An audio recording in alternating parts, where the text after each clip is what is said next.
हरे कृष्ण बंधुगण welcome back to my channel. आमी एखन चले जाচ্ছি मंदिरे और हाँ যারা যারা कीर्तन ভালোবাসো আজকে সম্পূर्ण ব্লগটা কিন্তু তোমাদেরই জন্য, কারণ আজকে আমার ব্লগের মধ্যে সন্ধ্যা আরতি থেকে শুরু করে কীর্তন মেলা পর্যন্ত কিন্তু সম্পূর্ণটা তোমরা দেখতে পাবে। তো ব্লগটা দেখতে থাকো।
পৌঁছানোর কিছুক্ষণের মধ্যেই কিন্তু সন্ধ্যা আরতিও শুরু হয়ে গেছে। আর এদিন অভিরাম প্রভু কীর্তন করেছিল, তো সেজন্য আর আমি কিন্তু এখন প্রত্যেক সময় ভিডিও বানাই না, কিছু কিছু সময় আমি শুধু ভিডিও বানাই, আর বাকি সব সময় আমি যখনই যাই শুধু মোমেন্টটাকে এনজয় করি। মাঝে মাঝে তো আমার এরকম মনে হয় যে আমার তো ভগবানকে দেখাই শেষ হলো না, আমি কখনই বা ভিডিও বানাবো এরকম মনে হয়। তোমরাও ভালো করে দেখো রাধা মাধবকে, জগন্নাথ দেবকে কত সুন্দর লাগছে।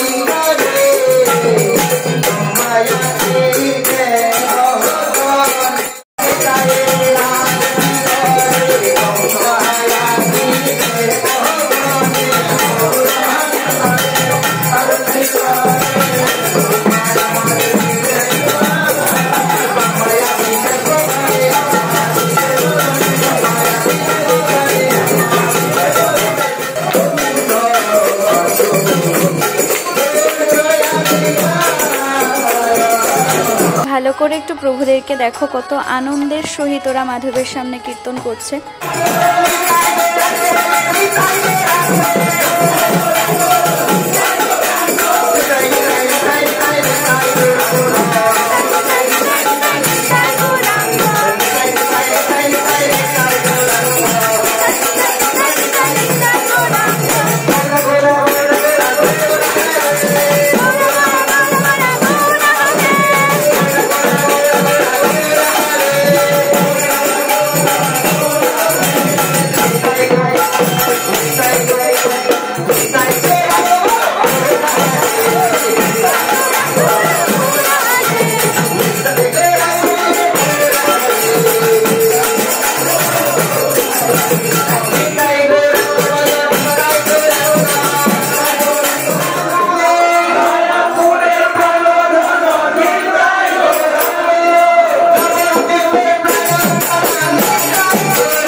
বলে দিয়েছি, আজকের আমার এই ব্লগটা কিন্তু সম্পূর্ণ কীর্তনপ্রেমী মানুষদের জন্য, কীর্তনপ্রেমী ভক্তদের জন্য। এখানে আমি শুধু কীর্তনটাকেই দেখিয়েছি। সন্ধ্যা আরতির মধ্যে আমরা কীরকমভাবে আনন্দ করি, ইসকন ডিভোটরা, ভগবানের ভক্তরা আমরা কীভাবে আনন্দ করি সেটাই কিন্তু আমি তুলে ধরেছি।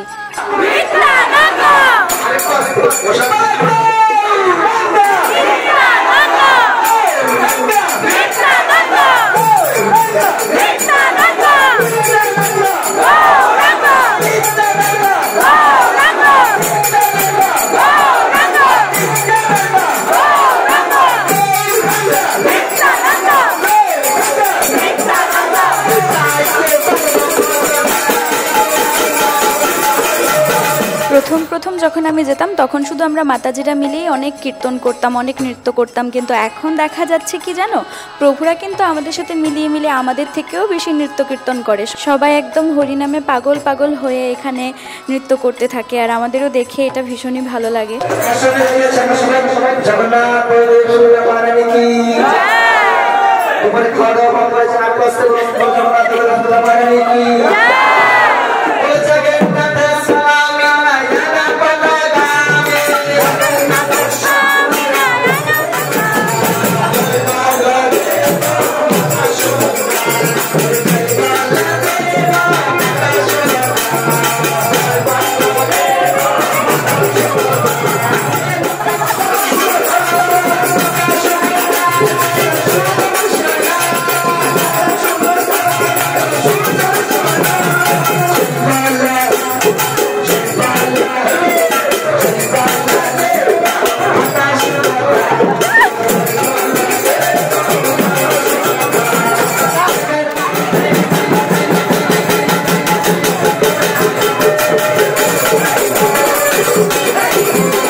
ভেতরে কিছুক্ষণ কীর্তন করে তারপর এসে একটু বুক স্টলে বসেছি। এখানে মাতাজিরা মিলে মালা বানাচ্ছিল ভগবানের জন্য। তারপর আবার একটু দর্শন করে নিলাম। দর্শন করার পর কিন্তু এখন এখানে প্রসাদ দেওয়া হচ্ছে, দেবাশিস প্রভু প্রসাদ দিচ্ছে সবাইকে। তো সেখান থেকে আমি প্রসাদটা নিয়ে তারপর মন্দির থেকে বেরিয়ে যাচ্ছি।